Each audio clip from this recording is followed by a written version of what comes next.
இப்போ திருக்குறள் தோன்றிய காலகட்டம் எது அப்படின்னு பார்க்கும் பொழுது ஆராய்ச்சியாளர்கள் சொல்வது என்னன்னா இது ஒரு அப்ராக்சிமேட்டான ஒரு முடிவு தான். இதிலிருந்து கிட்டத்தட்ட ஒரு 2000 ஆண்டுகள். இன்னும் குறிப்பா சொல்லணும் அப்படின்னா கிபி 2ஆம் நூற்றாண்டு அல்லது 3ஆம் நூற்றாண்டு அந்த காலகட்டத்துல திருக்குறள் எழுதப்பட்டிருக்கலாம். இத சங்கம் மருவிய காலம் அப்படின்னு சொல்றாங்க. இப்போ அந்த காலகட்டத்துல தமிழகத்துல அரசியல் எப்படி இருந்தது, யார் ஆட்சி செஞ்சாங்க அப்படின்னு பார்க்கும் பொழுது களப்பிரர்கள் அப்படின்னு ஒரு பிரிவினர், களப்பிரர்கள் ஆட்சி செய்ததா நமக்கு வரலாறு சொல்லுகிறது. களப்பிரர்கள் அடிப்படையில் சார், சமணர்கள். களப்பிரர்கள் 7ஆம் நூற்றாண்டு இல்லையா? ஆனா இது ஒரு பார்வையும் சொல்லப்படுது சார். ஏன்னா இப்போ திருக்குறள் எழுதின காலகட்டம் அப்கோர்ஸ் நிறைய ஆய்வு இருக்கு. எழுத்தாளர் ஜெயமோகன் என்ன ஒரு பாயிண்ட் முன்வைக்கிறார் அப்படின்னா, இந்த திருக்குறள் எழுதப்பட்ட காலம் களப்பிரர்கள் ஆண்ட காலமாக இருக்கலாம். அல்லது என்னன்னா அப்பதான் உங்களுக்கு பேரரசுகள் உருவாகி கொண்டிருந்த ஒரு காலகட்டமா இருக்கு. அதற்கு முன்னாடி நமக்கு சின்ன சின்ன இனக்குழுக்களாக ஆட்சியாளர்கள் இருந்தாங்க. இப்ப வேளிர் குலம், அதுல இருந்தா நமக்கு பாரி அப்படிங்கிற ஒரு மன்னன் கிடைக்கிறான். அப்புறம் அந்த மாதிரி சின்ன சின்ன இனக்குழுக்கள் தங்களுக்குள்ள சண்டை போட்டுக்கொண்டு ஆட்சி நடத்தி கொண்டிருந்தார்கள். அப்புறம் அவங்களையெல்லாம் வீழ்த்தி அல்லது ஒன்று திரட்டி ஒரு பெரிய பேரரசு அல்லது சாம்ராஜ்யங்களாக இப்ப சேர சோழ பாண்டியர் அதனுடைய அந்த நேசன் ஸ்டேஜா அந்த காலகட்டம் இருந்தது. அந்த மாதிரியான ஒரு டெர்மாயில்னு கிட்டத்தட்ட சொல்லலாம். இந்த களப்பிரர்கள் அடிப்படையில் சமணர்கள் அவங்க ஆந்திரா, கர்நாடகா அந்த பகுதியிலிருந்து தமிழகத்துக்கு குடிபெயர்ந்ததாக சொல்லப்படுகிறது. இந்த களப்பிரர்களுடைய காலம் பொதுவா இருண்ட காலம், அந்த மாதிரி எதுவுமே தமிழகத்துல வளர்ச்சியே அப்ப நடக்கல அப்படின்னு ஒரு கருத்து இருக்கு. அதற்கு அப்படியே ஆப்போசிட்டா இந்த காலகட்டத்துலதான் இந்த சமூகத்தை ஒரு மாதிரி ஒன்றிணைக்கக்கூடிய ஒரு இணக்கத்தை ஏற்படுத்தி எல்லாரும் ஒரே ஒரு குடையின் கீழே திரட்டி அப்பதான் உங்களுக்கு நிர்வாகம் பண்ணுவதற்கு சுலபம். அப்பதான் ஒரு அதிகார அமைப்பு அப்படிங்கிறது ஒண்ணு உருவாகும் அப்படிங்கிற கருத்தை அறிஞர்கள் முன்வைக்கிறாங்க. நமக்கு ப்ரிசைஸ்லி என்ன நடந்ததுங்கிறது தெரியல. இவை எல்லாமே உங்களுக்கு ஊகங்கள் தான். இந்த மாதிரியான ஒரு குழப்பமான ஒரு காலகட்டத்துல திருக்குறள் அப்படிங்கிற நூல் உருவாகிறது. இப்போ களப்பிரர்கள் கிட்ட ஆட்சி போனதாகவும் அல்லது பேரரசுகள் ஒன்றுக்கொன்று சண்டை போட்டுக் கொண்டிருந்த காலகட்டத்துல இந்த சமுதாயத்துல பலதரப்பட்ட மக்கள் இருப்பாங்க, பல தொழில்கள் செய்யக்கூடிய மக்கள் இருப்பாங்க. அவங்களையெல்லாம் ஒரு குடை கீழே கொண்டு வருவதற்கு கருத்தியல் ரீதியா, அதாவது அறிவுபூர்வமா அவங்களை அணுகி ஒன்று சேர்க்கறதுக்கு ஒரு வழி அவங்களுக்கு தேவைப்பட்டது. அதற்கு திருக்குறள் அப்படிங்கிற ஒரு நீதி இலக்கியம் ஒரு சரியான வழிமுறையாக இருந்ததா ஆய்வாளர்கள் சொல்றாங்க. இது ஒரு சமூகவியல் நோக்கில இருந்து நம்ம திருக்குறளை பார்த்தா நமக்கு கிடைக்கின்ற ஒரு விஷயம். இது என் கருத்து இல்ல, நான் படிச்சு தெரிஞ்சுக்கிட்டது. இது ஆய்வுக்கு உரியது, விவாதத்துக்கு உரியது. அப்படி ஒரு நீதி அப்படிங்கிற ஒரு செயின், அந்த சரடுல நம்ம எல்லாரையும் ஒன்றிணைக்கிறோம். இது பண்ணணும், இது பண்ணக்கூடாது, ஒரு தனி மனிதன் இப்படி வாழணும், ஒரு குடும்பஸ்தன் இப்படி வாழணும் அப்படின்னு நம்ம set of rules and regulations எல்லாம் கொண்டு வரோம். அப்படித்தான் இந்த திருக்குறள் எழுதுறாங்க. இப்போ இந்த வரைக்கும் கூட திருக்குறள் ஒரு பக்கம் நிறைய பேசப்பட்டு வருது, இன்னொரு பக்கம் அது சர்ச்சையிலையும் சிக்கத்தான் செய்கிறது. அதுல எந்த சந்தேகமும் இல்லை. நம்ம தமிழக ஆளுநர் கூட அதை பத்தி பேசுறாரு. இது ஒரு ஆன்மீக நூல், இதற்கு உரை எழுதிய ஜியு போப் அதை மறைத்து நமக்கு உரை எழுதி விட்டார் அப்படின்னு ஒரு கருத்தை அவர் கொளுத்தி போட்டு போறாரு. இது ஆன்மீக நூல் இல்லையா அப்படின்னு கேட்டா ஆன்மீக நூலும் தான். திருக்குறள் ஆன்மீகமும் பேசுகிறது, ஆனா முற்றும் முழுதாக ஆன்மீக நூல் அப்படின்னா இல்ல. திருக்குறளுக்கு திருவள்ளுவருக்கு கடவுள் நம்பிக்கை உண்டு, அதுல சந்தேகமே இல்லை. முதல் அதிகாரமே நமக்கு அதை சொல்லிடுது, கடவுள் வாழ்த்துங்கிற அதிகாரம். இப்போ யார் திருவள்ளுவர் அப்படிங்கிற ஒரு கேள்வி வருது. இதற்கு நிறைய கதைகள் நமக்கு சொல்றாங்க. திருவள்ளுவர் சென்னையில மயிலாப்பூர்ல இருந்தார் அப்படிங்கிற ஒரு வெர்ஷன் இருக்கு. அவர் ஒரு நெசவாளர் அடிப்படையில. அவருடைய மனைவி பேரு வாசுகி. இப்போ அவர் ஒரு முறை தரையில சாப்பிட உட்காரும் பொழுது மனைவியை கூப்பிட்டார். வாசுகி பரிமாறு அப்படின்னு சொன்னார். அவங்க அப்ப கிணத்துல தண்ணீர் இறைச்சிட்டு இருந்தாங்க. அவங்க கணவன் சொன்ன உடனே அதை மதிச்சு இதோ வரேன் அப்படின்னு ஓடி போனதுனால அவங்க அந்த மாதிரி ஒரு கற்புக்கரசி, அந்த மாதிரி ஒரு சர்வீஸ் மைண்டட் ஒரு பெண்ணா இருந்ததுனால அவங்க சொல்லு கட்டுப்பட்டு அந்த வாளி அப்படியே கிணத்துல அந்தரத்துல நின்று கொண்டிருந்தது, அவங்க வேலையெல்லாம் முடித்து கொண்டு வர வரைக்கும் அப்படின்னு ஒரு கதை இருக்கு.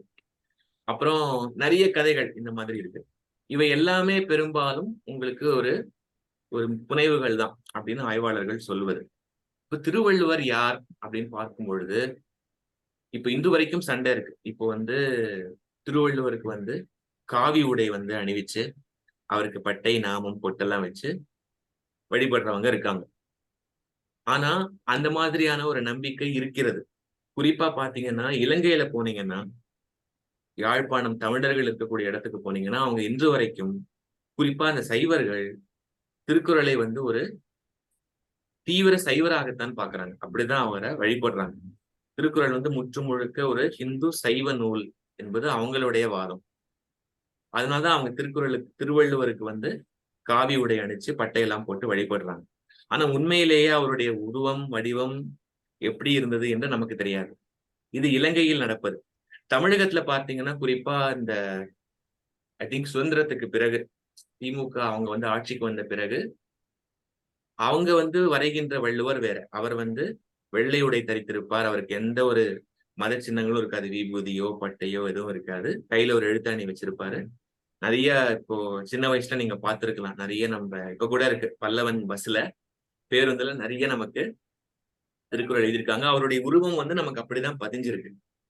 இது ஒரு வருஷன். ஆனா, ஆய்வு நோக்குல நம்ம உண்மையை தேடி போனோம் அப்படின்னா, பெரும்பாலான அறிஞர்கள் ஒத்துக்கொள்வது திருவள்ளுவர் அடிப்படையில ஒரு சமணர் என்பது. அதுதான் பெரும்பாலானவங்க ஏத்துக்கிறது. இத மறுக்கிறவங்க இருக்காங்க. இப்ப சைவர், அவர் ஒரு சைவர் தான் அப்படின்னு அடிச்சு சொல்ற ஒரு தரப்பு இருக்கிற மாதிரி, இல்ல இல்ல அவர் ஒரு பௌத்தர் அப்படின்னு சொல்ற தரப்பு இருக்காங்க. திருக்குறள்ல முற்று முழுக்க பௌத்த மத கருத்துக்கள் தான் இருக்குன்னு சொல்றவங்க இருக்காங்க. இல்ல இல்ல சமண மத கருத்துக்கள் தான் இருக்கு அப்படின்னு சொல்றவங்க இருக்காங்க. இல்ல இல்ல சைவ மதம் தான் அப்படின்னு சொல்றவங்க இருக்காங்க. ஆனா உண்மையில திருவள்ளுவர் யார் அப்படின்னா நமக்கு எக்ஸாக்ட்லி தெரியல. திருவள்ளுவர் தான் அவருடைய உண்மையான பெயரா அப்படின்னு கூட தெரியல. இப்போ வள்ளுவர் அப்படிங்கிறது உண்மையை சொல்ல போனா அது ஒரு ஜாதியின் பெயராக இருக்கிறது. நம்ம பண்டைய தமிழ் வரலாற்றில் எடுத்து பாத்தீங்கன்னா, அவங்க பறையர்கள் என்றும் அவங்கள சொல்றோம். அவங்க பழங்காலத்துல மன்னர்கள் வெளியில வரும் பொழுது அவங்களுக்கு பறை வாசிக்கக்கூடிய உரிமை பெற்றிருந்த ஒரு வகையினரா இருந்திருக்காங்க. அப்படி ஒரு ஜாதி இருந்திருக்கிறது. பின்னாளில் அவங்க எப்படி ஆனாங்கன்னு நமக்கு தெரியல. ஆனா இந்த பெயர் அதைத்தான் குறிக்கிறது. இன்றைக்கு கூட அந்த ஜாதி கேரளத்துல இருக்கிறதா சொல்றாங்க. சரி, இன்னொரு ஆராய்ச்சி என்ன அப்படின்னா, கடலூர் பக்கத்துல திருப்பாதிரி புலியூர் அப்படின்னு ஒரு இடம் இருக்கு. அங்க வாழ்ந்த ஒரு மிகப்பெரிய சமண துறவி, ஒரு மகான். அவர் பேரு குந்தர் நினைக்கிறேன். குந்து குந்தாச்சாரியார்னு சமணர்கள் சொல்வது இது. குந்து குந்தாச்சாரியார் என்கின்ற ஒருவர் தான் திருக்குறளை எழுதியது அப்படின்னு அவங்க ரொம்ப ஸ்ட்ராங்கா சொல்றாங்க. ஏன்னா பெரும்பாலும் நீங்க திருக்குறள்ல பார்த்தீங்கன்னா சமண மதம் வலியுறுத்தக்கூடிய கருத்துக்கள் தான் அதிகம் அப்படிங்கிறது அவங்களுடைய கருத்து. முக்கியமா கொல்லாமை, புலால் உண்ணாமை அப்படிங்கிற விஷயங்கள். இது முக்கியமா சமண மதம் வலியுறுத்துவது.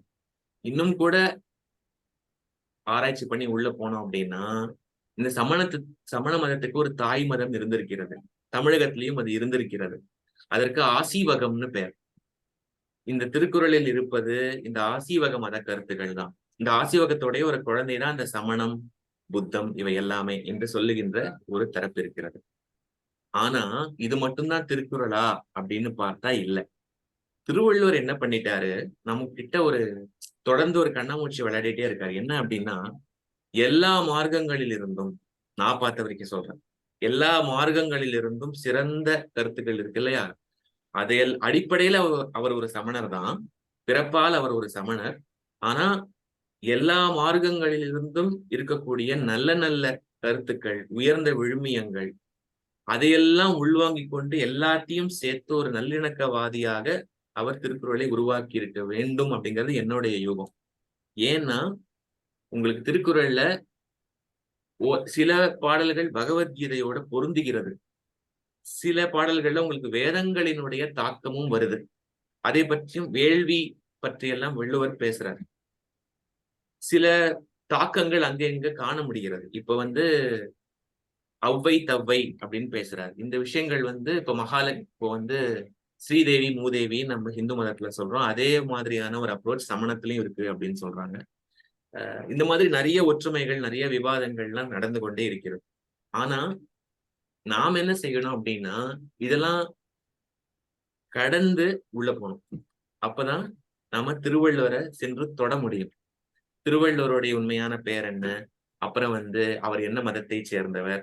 எந்தெந்த மதங்களினுடைய தாக்க கருத்துக்கள் இதுல இருக்கு அப்படின்னு பார்ப்பதை விட்டுவிட்டு, நம்ம உள்ள அதை கடந்து போனால்தான் என்ன அவர் சொல்ல வருகிறார்? என்ன அற்புதம் அவர் செய்திருக்கிறார்? இதன் மூலமாக நாம் எப்படி நன்மை பெறலாம் அப்படிங்கிறத நம்ம பார்க்க முடியும். ஏன்னா அது திருக்குறள் தொடர்ந்து மதம் சார்ந்து, அரசியல் சார்ந்து, சமூகம் சார்ந்து தொடர்ந்து பல பேரால பல காரணங்களுக்காக பயன்படுத்தப்பட்டு கொண்டே இருக்கிறது. ஆனா அதையெல்லாம் தாண்டி திருக்குறளினுடைய ஆன்மா, திருவள்ளுவருடைய ஆன்மாவை சென்று நாம தொடணும். அதற்கு நாம நியூட்ரலா அதை அணுகணும் அப்படிங்கறதுதான் என்னுடைய இது. கூடுமான வரை இது என்னன்னா, இது ஒரு பெரிய கடல். இது என்ன சொல்வது, படித்து முடிப்பதற்கே ஒரு ஆயுட்காலம் பத்தாது நமக்கு. ஒவ்வொரு சொல்லா பார்த்து பார்த்து தெரிந்து கொள்வதற்கு. இப்போ ஏன் நம்ம இதை பொக்கிஷம்னு சொல்றோம், ஏன் இது ஒரு புதையல்னு சொல்றோம் அப்படின்னா, இது இந்த உலகத்துக்கே தமிழகம் வழங்கிய ஒரு அறிவு கொடை அப்படின்னு நம்ம ரொம்ப நெஞ்ச நிமித்தி சொல்லலாம். ஏன்னா இந்த உலகத்துல பல நாடுகளிலிருந்து பல சிந்தனையாளர்கள் வந்திருக்காங்க, பல அறிஞர்கள், தத்துவவாதிகள் வந்திருக்காங்க. தமிழகம் அப்படின்னு பார்க்கும் பொழுது திருவள்ளுவர் அதுல ஒரு பிரதானமான ஒரு ஆளுமையாக இருக்கார். இப்போ இதனுடைய தாக்கம் உலக அளவுல ரொம்ப பெரிய அளவுல சென்று சேர்ந்திருக்கிறது. இப்போ தமிழகத்துல பேருந்துல திருக்குறள் எழுதப்பட்டிருக்கிற மாதிரி பிரான்ஸ்ல கூட உங்களுக்கு ரயில்ல பிரெஞ்சு மொழியில திருக்குறள் மொழிபெயர்க்கப்பட்டு எழுதப்பட்டிருக்கு. உலக அளவுல அதிக மொழிகள்ல மொழிபெயர்க்கப்பட்ட ஒரு தமிழ் இலக்கியமா திருக்குறள் இருக்கு. சிங்கப்பூர்ல ஒரு சிலை செதுக்கியிருக்காங்க. உலகத்தினுடைய அதாவது டாப் 10 மூவிஸ் அப்படிங்கிற மாதிரி உலகத்தினுடைய சிறந்த சிந்தனையாளர்கள் அப்படிங்கிற அந்த ஒரு சிலை வடிக்கணும் அப்படின்னு சொல்லி அதுல நிறைய பேருடைய பிளாட்டோ, அரிஸ்டாட்டில், சாக்ரட்டிஸ் அவங்களை எல்லாம் வடித்துக் கொண்டு வரும்பொழுது திருவள்ளுவரும் அதில் இடம்பெறுகிறார். அந்த மத அடையாளங்கள் எல்லாவற்றையும் நீக்கிவிட்டு பார்க்கும் பொழுது அடிப்படையில் அவர் ஒரு நல்ல தத்துவவாதி, நல்ல ஒரு தமிழறிஞர், மிகச்சிறந்த ஒரு ஞானி என்பதுல எந்த மாற்று கருத்துமே இல்லை. இப்போ பாரதியார் எப்படி திருவள்ளுவரை பாடுகிறார் அப்படின்னு பார்க்கும் பொழுது, வள்ளுவன் தன்னை உலகினுக்கே தந்து வான்புகழ் கொண்ட தமிழ்நாடு அப்படின்னு பாடுறார். யாமறிந்த புலவரிலே கம்பனைப் போல், வள்ளுவனைப் போல், இளங்கோவை போல் பூமிதனில் யாங்கனுமே பிறந்ததில்லை அப்படின்னு சொல்றாரு. ஏன் இது ஒரு அற்புதம் அப்படின்னா, எந்த குறளை நீங்க எடுத்துக்கிட்டாலும் இப்ப சீர்னு சொல்லுவோம் நம்ம தமிழ்ல, யாப்பிலக்கணப்படி சீர்னு சொல்லுவோம். அதிக ஒரு வார்த்தைனே ஒரு புரிதலுக்காக நான் சொல்றேன். அதிகபட்சம் 7 வார்த்தைகள் தான் அந்த கவிதையில இருக்கணும். திருக்குறள் ஒரு மரபு கவிதை. அது நாங்க அதை நாம மறுத்துவிடக் கூடாது. இது கடுமையான யாப்பு இலக்கண விதிகளுக்கு உட்பட்டு திருவள்ளுவர் எழுதியிருக்கார் என்பதையும் மறுக்கக்கூடாது. திருக்குறள்ல 1330 குறட்பாக்கள்னு நம்ம சொல்லுவோம். குறள் வெண்பா அப்படின்னு ஒரு யாப்பு இலக்கண வகை இருக்கு. அதற்குள்ள நீங்க ஃபிட் பண்ணணும். புதுக்கவிதை மாதிரி இலக்கணம் இல்லாம எழுத முடியாது. இது ஒரு மரபு கவிதை. கடுமையான அந்த கட்டுப்பாடுகளுக்கு நடுவுல நீங்க கருத்தும் சொல்லணும். இலக்கணத்தை பார்த்துட்டு கருத்தை விட்டுறக்கூடாது, கருத்துக்காக இலக்கணத்தையும் வளைக்க கூடாது. அதுதான் சேலஞ்ச். அதுலயும் அவங்க சாதிச்சிருக்காங்க. அதனாலதான் அவங்க தனித்துவமா ஒரு சிறந்த ஆளுமையா இருக்காங்க. எல்லாமே இலக்கண விதிகளுக்கு உட்பட்டது. எந்த இடத்திலும் உங்களுக்கு எந்த பிழையும் இருக்காது. 1330 பாடல்கள் 7 சீர்கள் வார்த்தைகள்ல அல்லது 6 சீர்கள்ல இவ்வளவு அழுத்தமான, இவ்வளவு ஆழமான, பெரும்பாலும் காலத்துக்கு பொருந்தி வரக்கூடிய கருத்தை, அதாவது ஒரு வழிகாட்டு மாதிரி, ஒரு சமூகத்துக்கான ஒரு கலங்கரை விளக்கமா ஒருத்தரால சொல்ல முடியுமா? இப்படி ஒருவரால யோசிக்க முடியுமா?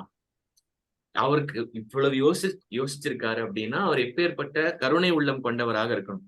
அவர் நினைச்சிருந்தா தன்னுடைய புலமையை வெளிப்படுத்துற மாதிரி சொந்தமா ஏதாவது கவிதை தொகுப்போ எழுதியிருக்கலாம். இன்னொன்னு என்ன சொல்றாங்கன்னா, அவர் ஒரு சித்தர் அப்படின்னு கருதுற மக்கள் உண்டு. திருவள்ளுவ நாயனார் அப்படின்னு அவர் ஒரு சித்தராக, சிவபக்தராக கருதி நூலே இருக்கிறது. திருவள்ளுவ மாலை என்கின்ற நூலில் தான் நான் ஆரம்பத்துல சொன்ன அந்த புனைவு கதைகள்லாம் நமக்கு வருது. இதே திருவள்ளுவர் தான் ஞான வெட்டியான் என்கின்ற ஒரு நூலை எழுதியிருப்பதாகவும் ஒரு கருத்து உண்டு. அது முற்றும் முழுக்க தத்துவ பாடல்களா இருக்கும். ஆனா நமக்கு அது உறுதியா தெரியல. ரெண்டுமே ஒரே ஆட்களான்லாம் நமக்கு தெரியல. நமக்கு தமிழ்நாட்டுல என்ன ஒரு சிக்கல் அப்படின்னா, இந்த ஐடென்டிட்டி, பேரு, பிறப்பு, எந்த வருடம் பிறந்தோம், தேதி அதெல்லாம் பெருசா நாம குறிச்சே வச்சுக்க மாட்டோம்.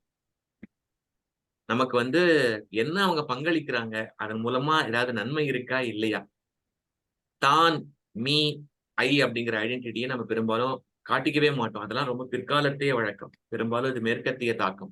நாம வந்து நம்மளை முன்னிறுத்தவே மாட்டோம்.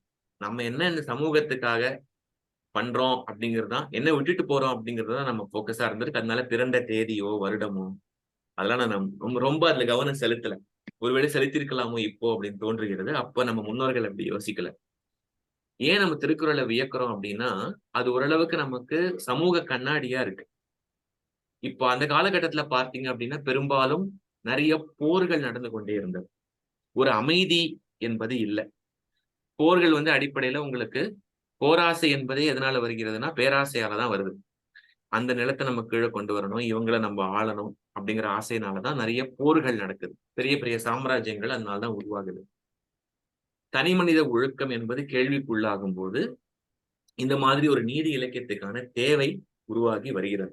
அந்த காலகட்டத்துல பார்த்தீங்க அப்படின்னா, அரசாங்கம், அரசர்கள் இப்படி இருந்தாங்க அப்படின்னா, தனி மனித ஒழுக்கம் பார்த்தீங்க அப்படின்னா, இப்ப தலைவன், தலைவி இருப்பாங்க. தலைவன் வந்து பரத்தை கிட்ட போவான். அதெல்லாம் வந்து ஏற்றுக்கொள்ளப்பட்ட ஒரு விஷயங்களா இருந்தது. ஆணுக்கு வந்து பெருசா எந்த ஒரு ஒழுக்க விதிகளும் இல்ல. பெண்ணுக்கு ரொம்ப அதிகமாக இருந்தது. இதெல்லாம் பெரிய ஒரு விவாதத்துக்கு உள்ளான ஒரு விஷயங்களாக இருந்திருக்க வேண்டும்.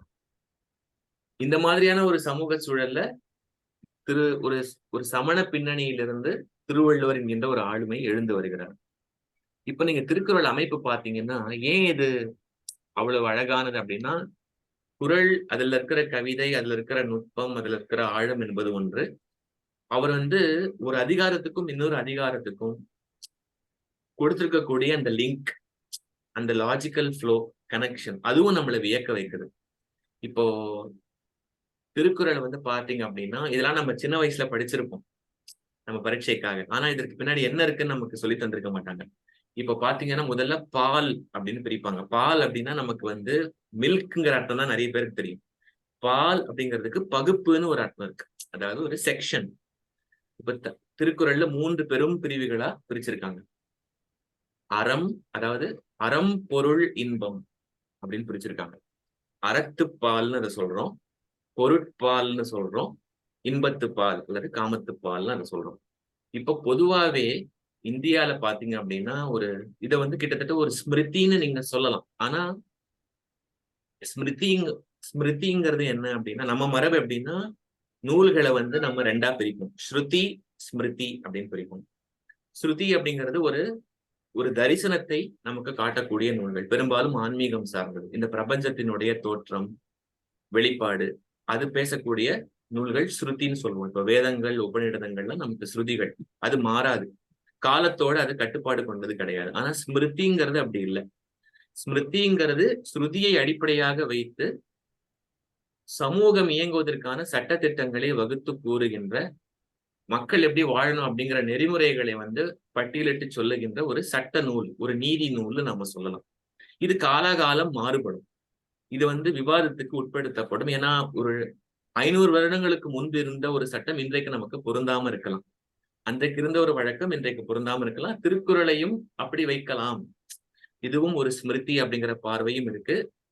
இப்ப நாடு முழுக்க இருக்கிற பல ஸ்மிருதிகளோடு ஒப்பிட்டு பார்த்து திருக்குறள் நம்ம படிச்சா அது இன்னும் புதுசாக இருக்கும். இப்ப மனுஸ்மிருதின்னு ஒரு பிரபலமான ஸ்மிருதி இருக்கு. நீங்க கேள்விப்பட்டிருக்கலாம்.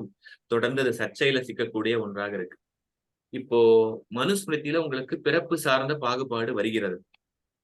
ஆனா திருக்குறளில் அது இல்ல. திருக்குறள்ல நமக்கு என்ன கிடைக்குது அப்படின்னா, இப்ப பிறப்பால இவன் உயர்ந்தவன், தாழ்ந்தவன் அப்படிங்கிற பார்வை திருக்குறள்ல நமக்கு காண கிடைக்கல.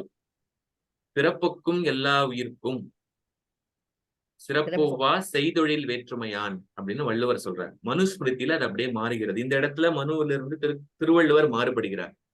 மனுஸ்மிருதிக்கு முன்னாடி, அதாவது வேதங்களுக்கெல்லாம் முன்னாடி இருந்த ஒரு சமூகத்துல இந்த மாதிரி பிறப்பு சார்ந்த பாகுபாடு நம்ம பாரத தேசத்துல, இந்திய தேசத்துல இல்ல. அதற்கு பிறகு உருவாகி வருகிறது. அது சமூகவியல் பார்வை. அது ஒரு பக்கம் இருக்கட்டும்.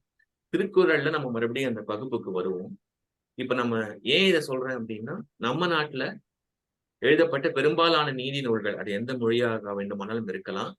4 விஷயங்கள அடிப்படையாக கொண்டு தான் அது இருக்கும். அதுதான் அதோடைய அடித்தளமா இருக்கும். இப்போ சமஸ்கிருதத்துல அத புருஷார்த்தம்னு நாம சொல்லுவோம். தமிழ்ல சொல்லணும்னா உறுதிப் பொருள்கள் அப்படின்னு சொல்லலாம். இதுதான் வாழ்க்கையினுடைய அடிப்படை. இப்ப நம்ம ஜனநாயக நாட்டுக்கு 4 தூண்கள் அப்படின்னு சொல்றோம். ஒரு பக்கம் ஜெர்னலிசம், ஒரு பக்கம் ஜுடிஷியரி சிஸ்டம், அரசாங்கம், அந்த மாதிரி 4 விஷயங்கள் சொல்ற மாதிரி, ஒரு மனித வாழ்க்கைக்கு இந்த 4 தான் அடிப்படை. அதாவது தர்ம, அர்த்த, காம, மோட்ச அப்படின்னு வடமொழியில சொல்லுவோம்.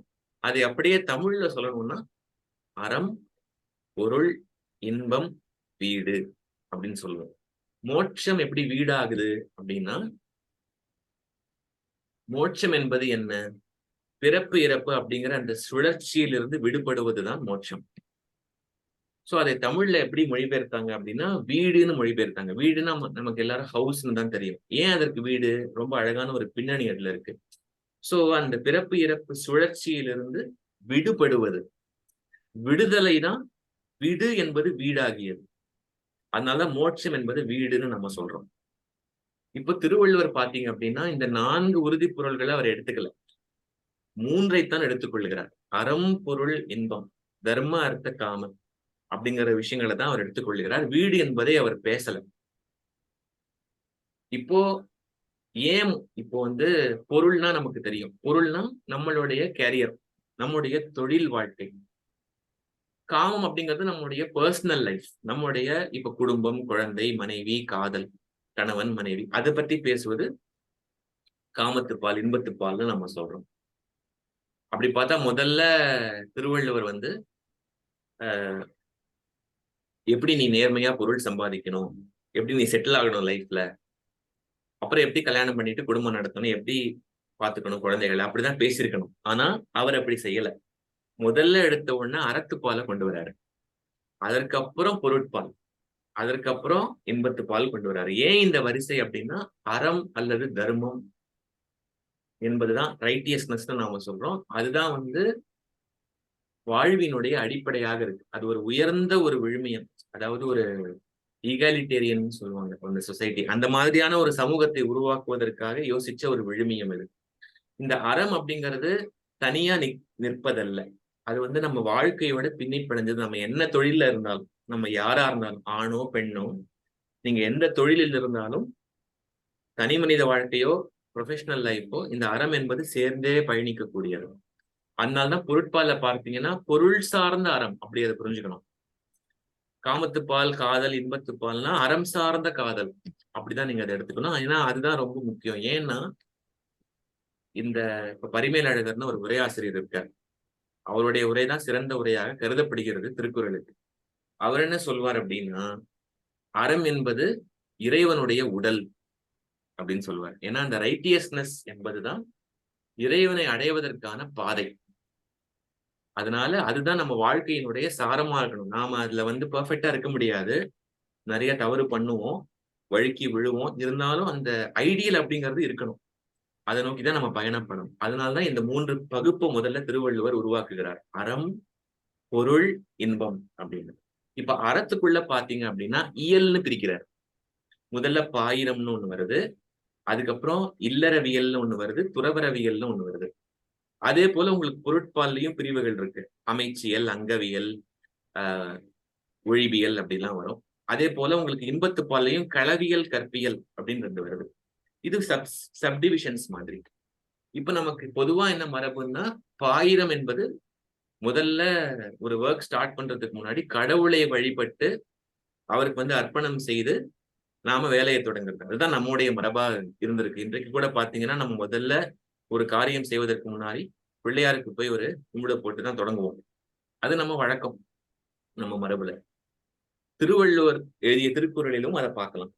இப்ப முதல்ல பாயிரம் அப்படிங்கிறது பொதுவா என்ன இலக்கணம் அப்படின்னா, இந்த நூல் என்ன நூல்? இது யாருக்கான நூல்? இதுல பின்பற்றப்பட்டிருக்கின்ற யாப்பு முறை என்ன? இதுல எத்தனை குறட்பா, எத்தனை கவிதைகள் இருக்கு? என்னென்ன தலைப்புகள் இருக்கு? என்ன பேசுது அப்படிங்கறத பிரீஃபா நீங்க சொல்லிடணும் பாயிரத்துல. அப்கோர்ஸ் நீங்க கடவுள் வாழ்த்தையும் சேர்த்துக்கலாம். இதுதான் இலக்கணம். பொதுவா அந்த கால நூல்கள்லாம் பாத்தீங்கன்னா இப்படிதான் இருக்கு. முதல்ல சங்க இலக்கியத்துல கூட பின்னாடி அது தொகுக்கப்பட்ட போது பாயிரம் இருக்கு. கம்பராமாயணத்துல பாயிரம் இருக்கு. சிலப்பதிகாரத்துல வித்தியாசமான பாயிரம் இருக்கு. இயற்கையை வழிபாடு செய்யற மாதிரி வரும். அதே போல திருக்குறளும் அதில் இருக்கிறது. திருக்குறளிலும் அந்த பாயிரம் என்பது முதல் பகுதி. அதனால் கடவுள் வாழ்த்துன்னு நம்ம சொல்றோம். அதுக்கப்புறம் பாத்தீங்க அப்படின்னா இன்னொன்று,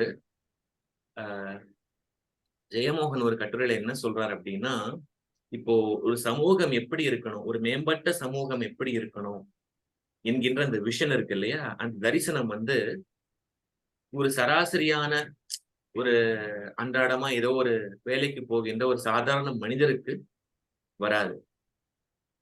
பெரும்பாலும் அது வந்து ஒரு கவிஞனுக்கோ அல்லது ஒரு ஆன்மீகவாதிக்கோ ஒரு ஞானிக்கோ அவங்களுக்கு தான் வரும். ஏன்னா அவங்க வந்து அந்த மனிதத்தினுடைய உச்ச நிலையை தொட்டவர்கள்.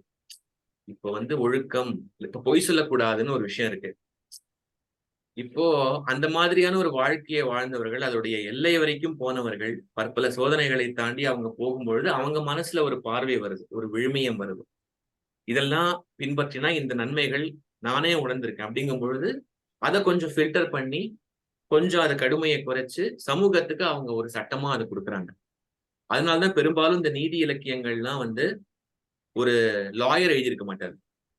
பெரும்பாலும் கவிஞர்கள் தான் எழுதியிருப்பாங்க. அல்லது கவிதை எழுத தெரிந்த ஞானிகள், தத்துவவாதிகள் எழுதியிருப்பாங்க. ஏன்னா அவங்களுக்கு தான் வந்து ஒரு ஹோலிஸ்டிக் அப்ரோச் இருக்கு. அதற்கப்புறம் அதை அறிவுபூர்வமா அதை பட்டியலிட்டு, இப்போ பூவை வந்து அப்படியே அதோடைய அழகுக்காக, நிறத்துக்காக, மனத்துக்காக ரசிக்கிறவங்க உண்டு. ஆனா அதே பூவை வந்து அப்படியே கூறு கூறா பிரிச்சு பயாலஜிக்கலா அதை அணுகிறவங்க இருக்காங்க. அந்த மாதிரி ஒரு சமூகத்துல ஆன்மீகத்துல உயர்ந்த நிலையில் இருக்கக்கூடிய ஒருவர் அல்லது ஒரு துறவி அல்லது ஒரு எக்ஸென்ட்ரிக்கான ஒரு கவிஞன், அவங்களுக்கு ஒரு பார்வை வருது. இந்த சமூகம் இப்படிதான் இருக்கணும், இப்படி இருந்தா நல்லா இருக்கும், இந்தந்த வேல்யூ சிஸ்டம்ஸ் எல்லாம் இருந்தா அந்த சமூகம் முன்னேறும், ஒரு தனி மனிதன் இப்படி இருக்கணும், சமூகம் எப்படி இருக்கணும்னு அவங்களுக்கு ஒரு பார்வை வருது. அது ஒரு கனவு. அது அது வந்து நடக்குமா நடக்காதான்னு நமக்கு தெரியாது பிராக்டிக்கலா. ஆனா அது ஒரு ஐடியலா அவங்க முன்வைக்கிறாங்க. அதை நோக்கிதான் நம்ம போகணும். சோ இப்ப திருக்குறள்ல பார்த்தீங்கன்னா அந்த மாதிரியான ஒரு லாஜிக்கல் ஃப்ளோ இருக்கு.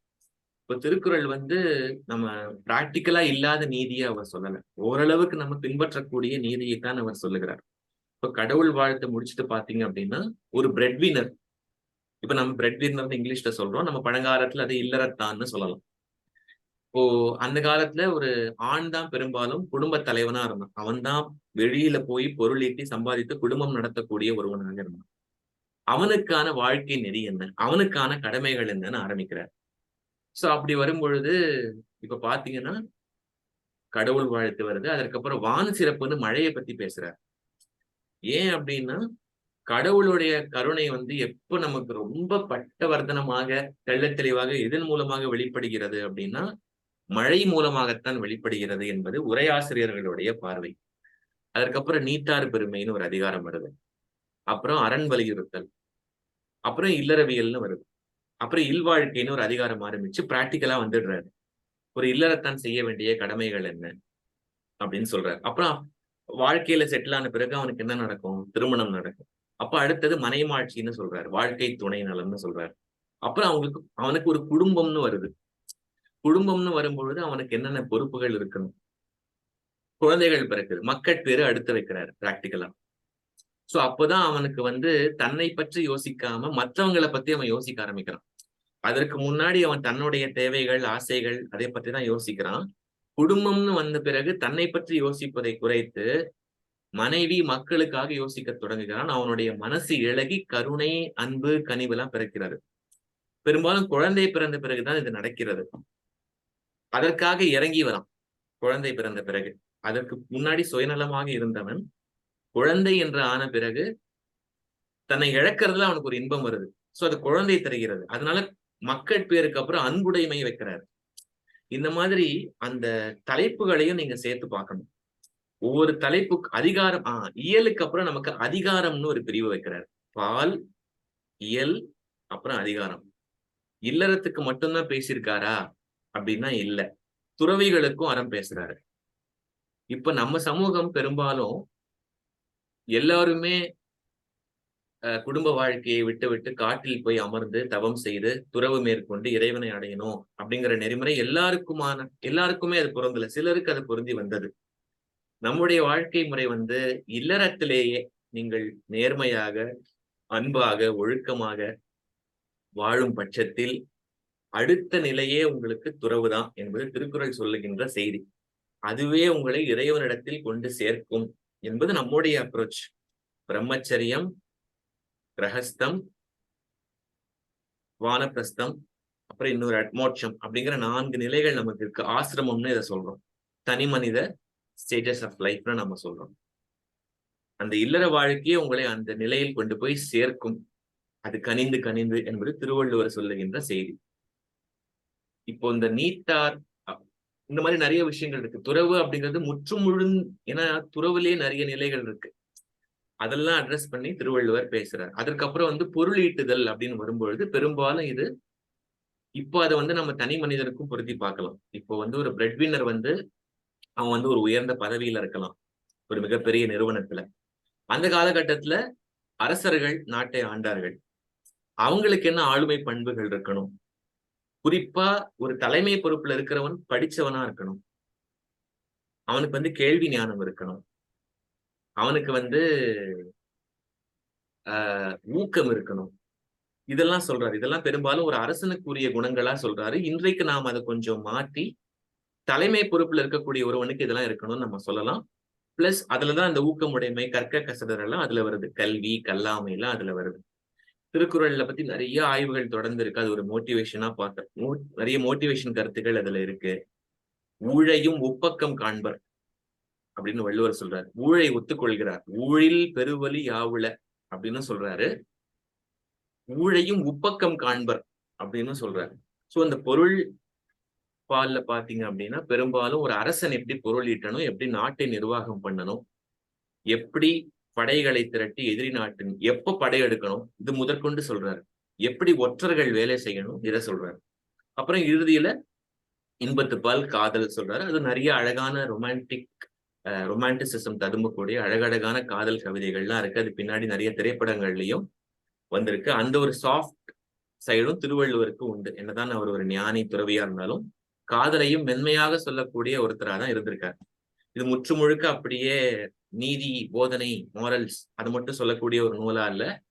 கொஞ்சம் சாஃப்டா ரொமான்ஸும் பேசுகிறார். அதே சமயத்துல சில இடங்கள்ல கடுமையா, ரொம்ப ஸ்ட்ரிக்டா நிறைய ரூல்ஸ் எல்லாம் வேற சொல்றாரு அரசர்களுக்கு. இந்த மாதிரி ஒரு பரந்துபட்ட வகைமைகள் கொண்ட நூலாக திருக்குறள் இருக்கிறது. இதுல முதல் குறள் உங்களுக்கு ஒரு திருக்குறள் சொல்லுங்க, ஒரு தெரிஞ்ச திருக்குறள் அப்படின்னா எல்லாரும் இதுதான் சொல்லுவாங்க. அகர முதல எழுத்தெல்லாம் ஆதி பகவன் முதற்றே உலகு அப்படிங்கிறது. இது ஒரு உண்மையில இது பிரம்மாண்டமான குறள். இது ஆக்சுவலி இந்த குறளுக்குன்னே விளக்கம் எழுதி ஒரு 50 பக்க உரை நூல்கள்லாம் வந்திருக்கு இந்த குறளுக்கு மட்டும். ஏன்னா இந்த குறள் திருக்குறள் இந்த அகரத்துல தொடங்குற இந்த குறள் ஒரு சிகரம்னு சொல்லலாம். இன்னொரு ஆச்சரியம் என்னன்னா திருக்குறள் அகர தமிழின் முதல் எழுத்தாகி ஆள தொடங்கி கடைசி அதிகாரம் நீங்க பாத்தீங்கன்னா அந்த கடைசி அதிகாரத்தினுடைய கடைசி குறளினுடைய கடைசி வார்த்தையினுடைய கடைசி எழுத்து நகரம் நாள முடிகிறது. அது நம்ம தமிழினுடைய கடைசி எழுத்து. இப்படி எல்லாம் சில குட்டி குட்டி அற்புதங்கள் இருக்கு. ஆனா நிறைய பேர் என்ன பண்ணுவாங்கன்னா, என்னால திருக்குறள் மனப்பாடமா சொல்ல முடியும், பின்னாடி சொல்லுவேன், முன்னாடி சொல்லுவேன், மனப்பாடமா சொல்லுவேன், அதெல்லாம் இருக்க வேண்டியதுதான். ஆனா அது ஒரு படி. அந்த படியை தாண்டணும். அப்பதான் அவர் என்ன சொல்ல வருகிறார், அதோடைய கோர் என்னன்னு நமக்கு புரியும். இதெல்லாம் தொடக்க காலத்துல குழந்தைகளுக்கு ஒரு உத்வேகத்துக்காக மனப்பாட போட்டி, ஓவிய போட்டி எல்லாம் நடத்துறது. இதுதான் திருக்குறளினுடைய அமைப்பு. சோ இன்றைக்கு நம்ம இந்த இடத்துல நிறுத்துவோம். இது இன்னைக்கே கொஞ்சம் கனமாயிடுச்சுன்னு நினைக்கிறேன். நாம திங்கட்கிழமையில இருந்து தொடர்ந்து இந்த அகர முதல் எழுத்துக்கெல்லாம் எப்பேறு பரந்துபட்ட உரைகள்லாம் இருந்திருக்கு, எப்படி இதை அணுகியிருக்காங்க, சைவத்துல எப்படி பார்த்திருக்காங்க, வள்ளலார் இதற்கு உரை எழுதியிருக்கிறார், அவர் என்ன சொல்றார், இந்த மாதிரி நிறைய விஷயங்கள் இதுல இருக்கு. நிறைய பிரமிக்கத்தக்க விஷயங்கள்லாம் இருக்கு. ஆன்மீகம் சார்ந்து இருக்கு, யதார்த்தம் சார்ந்து இருக்கு. எல்லாத்தையும் ஒரு கலவையா நம்ம அடுத்த வகுப்புல பார்க்கலாம். இப்போ உங்களுக்கு ஏதாவது சந்தேகம் இருந்தா நீங்க கேட்கலாம்.